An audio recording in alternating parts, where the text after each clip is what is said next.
Guys এটা হচ্ছে Nifty ফিফটির 1 মিনিটের চার্ট, দেখতেই পাচ্ছ যেটা আমি ড্র করেছি, যে চার্ট প্যাটার্নটা ড্র করেছি, এটাকে কি বলা হয় গেস করো।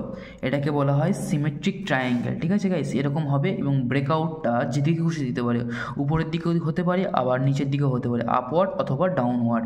এখানে দেখতে পাচ্ছি গাইস আমাদেরকে বুঝতে হবে যে এই যে চার্ট প্যাটার্নটা যেটা বানিয়েছে, মার্কেটের সময় মার্কেট যখন লাইভ থাকে তখন ধরাটা সত্যি খুব ডিফিকাল্ট হয়, আমি তোমাদের সাথে এগ্রি করব। ঠিক আছে, এখন অনেকে বলবে দাদা মার্কেট হয়ে যাওয়ার পর অনেক কথা বলতে পারে। ঠিক আছে, অবশ্যই এগুলো হচ্ছে ব্যাক টেস্টিং গাইস। ঠিক আছে, এগুলোকে আমরা মার্কেটে যদি না ধরতে পারি, পরে আমাদেরকে দেখতে হবে যে ধরতে পারছে মানে খুঁজে বার করতে পারছে কি না, খুঁজে বার করাটাই হচ্ছে মেন ব্যাপার।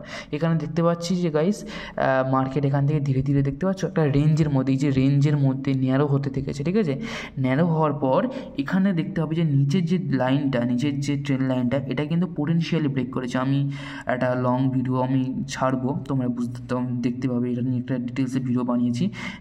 এই যে এখানটায় যে রেড যে ক্যান্ডেলটা, এই যে নিচের ট্রেন লাইনটাকে পোটেনশিয়ালি ব্রেক করেছে, মানে এখানটায় হেভিভাবে সেলিং প্রেসার রয়েছে। ঠিক আছে, সেই কারণে মার্কেট কিন্তু নিচের দিকে যাওয়ার সম্ভাবনাটা প্রবল।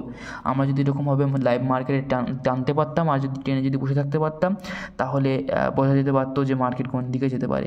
সেই কারণে গাইস মার্কেটকে অবজার্ভ করতে হবে ভালোভাবে, মার্কেটকে টাইম দিতে হবে, তবেই তুমি এই মুভগুলোকে ক্যাপচার করতে পারবে। এটাই হচ্ছে রিয়ালিটি গাইস।